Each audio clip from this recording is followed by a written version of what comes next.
ನಮಸ್ಕಾರ ಎಲ್ಲರಿಗೂ, welcome back to my blogs. ನಾವು ಏನಾದರೂ ಆರ್ಡರ್ ಮಾಡಿದಾಗ ಈ ರೀತಿ ಬಾಕ್ಸ್ಗಳು ಬರುತ್ತೆ. ಬಿರಿಯಾನಿ ಆರ್ಡರ್ ಮಾಡಿದಾಗ ಅಥವಾ ಏನಾದರೂ ರೈಸ್ ಆರ್ಡರ್ ಮಾಡಿದಾಗ ಕೆಲವೊಂದ್ಸಲ ಐಸ್ ಕ್ರೀಮ್ ತಂದಾಗ್ಲೂ ಸಹ ಐಸ್ ಕ್ರೀಮ್ ಬಾಕ್ಸ್ಗಳು ಸಹ ಬರುತ್ತೆ. ಸೊ ಈ ಬಾಕ್ಸ್ಗಳನ್ನ ಬಿಸಾಡ್ದಿರ ನಾವು ಒಳ್ಳೆ ಆರ್ಗನೈಸರ್ನ ರೆಡಿ ಮಾಡ್ಕೋಬಹುದು ಮನೆಯಲ್ಲೇ. ನಾವು ದುಡ್ಡು ಕೊಟ್ಟು ಕೊಂಡ್ಕೊಳ್ಳೋದಕ್ಕಿಂತ ಈ ರೀತಿ ಮನೆಯಲ್ಲೇ ರೆಡಿ ಮಾಡ್ಕೋಬಹುದು. ಈ ವೇಸ್ಟ್ ಬಾಕ್ಸ್ಗಳನ್ನ ಯೂಸ್ ಮಾಡಿ ದುಡ್ಡು ಸಹ ಸೇವ್ ಆಗುತ್ತೆ. ಮೊದಲಿಗೆ ನಾನು ಈ ರೀತಿ ಒಂದು ಐಸ್ ಕ್ರೀಮ್ ಬಾಕ್ಸ್ ಆಗಲಿ ಅಥವಾ ಬಾಕ್ಸ್ ಶೇಪ್ ಅಲ್ಲಿ ಇರೋ ಒಂದು ಪ್ಲಾಸ್ಟಿಕ್ ಬಾಕ್ಸ್ ಅನ್ನ ತಗೊಂಡಿದ್ದೀನಿ. ಆ ಬಾಕ್ಸ್ ಅನ್ನ ತಗೊಂಡಾದ್ಮೇಲೆ ಚಿಕ್ಕದು ಒಂದು ರೌಂಡ್ ಶೇಪ್ ಅಲ್ಲಿರೋ ಪ್ಲಾಸ್ಟಿಕ್ ಬಾಕ್ಸ್ ಅನ್ನ ತಗೊಂಡು ಈ ರೀತಿ ಆ ಬಾಕ್ಸ್ ಮೇಲೆ ಇಟ್ಟು ಆ ಕ್ಯಾಪ್ ಮೇಲೆ ನಾವು ಒಂದು ಮಾರ್ಕರ್ ಅಥವಾ ಪೆನ್ ತಗೊಂಡು ಮಾರ್ಕ್ ಮಾಡ್ಕೋಬೇಕು. ಸುತ್ತಲೂ ನಾವು ಆ ಕ್ಯಾಪ್ ಮೇಲೆ ಇಟ್ಟು ಈ ರೀತಿ ಮಾರ್ಕ್ ಮಾಡ್ಕೊಳೋದ್ರಿಂದ ಕಟ್ ಮಾಡೋದಕ್ಕೆ ಈಸಿ ಆಗುತ್ತೆ. ಆ ಮಾರ್ಕ್ ಕಾಣಿಸಿದಾಗ ರೌಂಡ್ ಶೇಪ್ ಅಲ್ಲಿ ನಾವು ಕಟ್ ಮಾಡ್ಕೋಬೇಕಾಗುತ್ತೆ ಕ್ಯಾಪ್ ಅನ್ನ. ಸೊ ಅದಕ್ಕೆ ನಾನು ಇಲ್ಲಿ ಮಾರ್ಕ್ ಮಾಡ್ಕೋತಾ ಇದ್ದೀನಿ. ಸ್ಮಾಲ್ ಸೈಜ್ ಬಾಕ್ಸ್ ತಗೊಂಡ್ರೆ ಆ ಬಾಕ್ಸ್ ನ ಇಟ್ಟು ಈ ರೀತಿ ಕ್ಯಾಪ್ ಮೇಲೆ ಮಾರ್ಕ್ ಮಾಡ್ಕೋಬೇಕಾಗುತ್ತೆ. ಆ ಬಾಕ್ಸ್ ನೀಟಾಗಿ ಆ ಹೋಲ್ ಒಳಗಡೆ ಫಿಕ್ಸ್ ಆಗಬೇಕು. ಆ ರೀತಿ ನಾವು ಮಾರ್ಕ್ ಮಾಡ್ಕೊಂಡು ಕಟ್ ಮಾಡ್ಕೋಬೇಕು.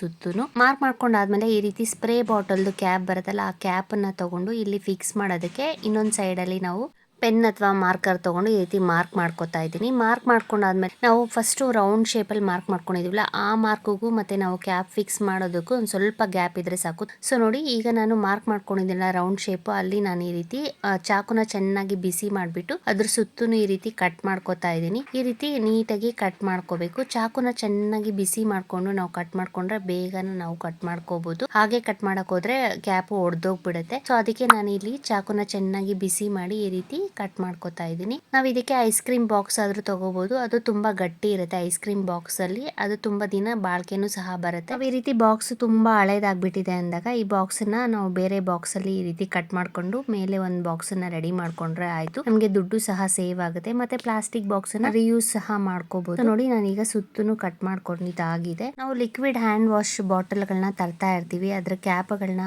ಬಿಸಾಡ್ದಿರ ಎತ್ತಿಟ್ಕೊಂಡ್ರೆ ನಾವು ಅದನ್ನು ಸಹ ಯೂಸ್ ಮಾಡ್ಕೋಬಹುದು.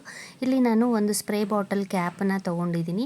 ಆ ಕ್ಯಾಪ್ ಅನ್ನು ಸಹ ಈ ರೀತಿ ಸೈಡ್ ಅಲ್ಲಿ ಮಾರ್ಕ್ ಮಾಡಿ ಅದಕ್ಕೆ ಒಂದು ಚಿಕ್ಕದಾಗಿ ಹೋಲ್ ಮಾಡ್ಕೋತಾ ಇದ್ದೀನಿ.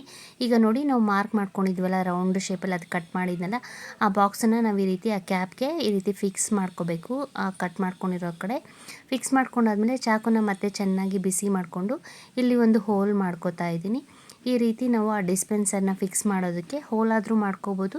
ಇಲ್ಲ ಅಂದ್ರೆ ಆ ಕ್ಯಾಪ್ ಸುತ್ತೂ ಮಾರ್ಕ್ ಮಾಡ್ಕೊಂಡು ಅದನ್ನ ನೀಟಾಗಿ ನಾವು ಈ ರೀತಿ ಫಿಕ್ಸ್ ಮಾಡ್ಕೋಬಹುದು. ನನ್ನ ಹತ್ರ ಚಿಕ್ಕದು ಸ್ಪ್ರೇ ಬಾಟಲ್ದು ಕ್ಯಾಪ್ ಇತ್ತು. ಸೊ ಚಿಕ್ಕದನ್ನ ನಾನು ಮಾರ್ಕ್ ಮಾಡಿ ಈ ರೀತಿ ಫಿಕ್ಸ್ ಮಾಡ್ಕೋತಾ ಇದ್ದೀನಿ. ನಿಮ್ಮ ಹತ್ರ ದೊಡ್ಡದು ಏನಾದರೂ ಇದ್ರೆ ಅದು ತುಂಬಾ ಚೆನ್ನಾಗಿ ವರ್ಕ್ ಆಗುತ್ತೆ. ಸೊ ದೊಡ್ಡ ಬಾಟಲ್ದು ಕ್ಯಾಪ್ ಇದ್ರೆ ಅದು ಚೆನ್ನಾಗಿರುತ್ತೆ. ಈ ರೀತಿ ಸ್ಪ್ರೇ ಕ್ಯಾಪ್ ಅನ್ನ ಫಿಕ್ಸ್ ಮಾಡ್ಕೊಂಡಾದ್ಮೇಲೆ ಒಳಗಡೆಗೆ ಈ ರೀತಿ ಟ್ಯೂಬ್ ಬರುತ್ತಲ್ಲ ಪ್ಲಾಸ್ಟಿಕ್ದು, ಅದನ್ನ ಫಿಕ್ಸ್ ಮಾಡ್ಕೋತಾ ಇದ್ದೀನಿ. ಈ ರೀತಿ ನಾವು ಫಿಕ್ಸ್ ಮಾಡ್ಕೋಬೇಕು ಆ ಕ್ಯಾಪ್ ಒಳಗಡೆ.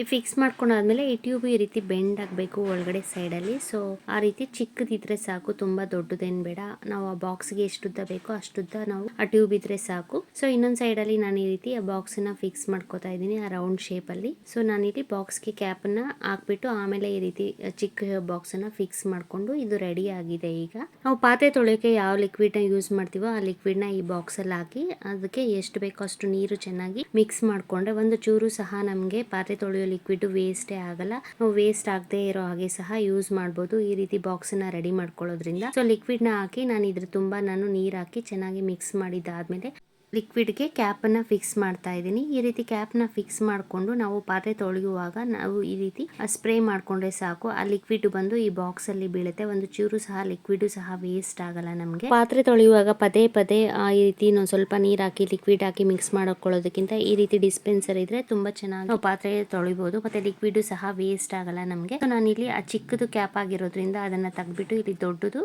ಈ ರೀತಿ ಸ್ಪ್ರೇ ಬಾಟಲ್ದು ಕ್ಯಾಪ್ ಹಾಕೊಂಡಿದೀನಿ. ನೋಡಿ, ಇವಾಗ ಪಾತ್ರೆ ತೊಳೆದು ತೋರಿಸ್ತೀನಿ ಯಾವ ರೀತಿ ವರ್ಕ್ ಆಗುತ್ತೆ ಅಂತ. ಈ ರೀತಿ ಪ್ರೆಸ್ ಮಾಡಿ ನಾವು ಆ ಲಿಕ್ವಿಡ್ ಬಾಕ್ಸ್ ಅಲ್ಲಿ ಬೀಳುತ್ತೆ. ಸೊ ನಾವು ಎಷ್ಟು ಬೇಕೋ ಅಷ್ಟು ಲಿಕ್ವಿಡ್ ನ ಯೂಸ್ ಮಾಡಿ ಪಾತ್ರೆ ನಾವು ವಾಶ್ ಮಾಡೋದಕ್ಕೆ ಈ ರೀತಿ ಮನೆಯಲ್ಲೇ ನಾವು ಈ ರೀತಿ ಪ್ಲಾಸ್ಟಿಕ್ ಬಾಕ್ಸ್ ಗಳನ್ನ ಯೂಸ್ ಮಾಡ್ಕೊಂಡು ವಾಶ್ ಲಿಕ್ವಿಡ್ ಡಿಸ್ಪೆನ್ಸರ್ ನ ರೆಡಿ ಮಾಡ್ಕೋಬಹುದು. ನೋಡಿ, ಈಗ ಈ ಆರ್ಗನೈಸರ್ ರೆಡಿ ಆಗಿದೆ. ಪಾತ್ರೆ ಎಲ್ಲ ತೊಳೆದಿದ್ದಾದ್ಮೇಲೆ ಈ ರೀತಿ ಲಿಕ್ವಿಡ್ ಮೇಲೆ ಆ ಸ್ಪಾಂಜ್ ಸಹ ಬಾಕ್ಸ್ ಅಲ್ಲಿ ಇಟ್ಟು ಕ್ಯಾಪ್ ಸಹ ಹಾಕೋಬಹುದು. ಸೊ ನಾವು ಮನೆಯಲ್ಲೇ ಈ ರೀತಿ ಆರ್ಗನೈಸರ್ ನ ರೆಡಿ ಮಾಡ್ಕೋಬಹುದು. ಈ ವಿಡಿಯೋ ನಿಮ್ಗೆ ಇಷ್ಟ ಆದರೆ ಲೈಕ್ ಮಾಡಿ, ಶೇರ್ ಮಾಡಿ, ಸಬ್ಸ್ಕ್ರೈಬ್ ಮಾಡಿ. Thank you.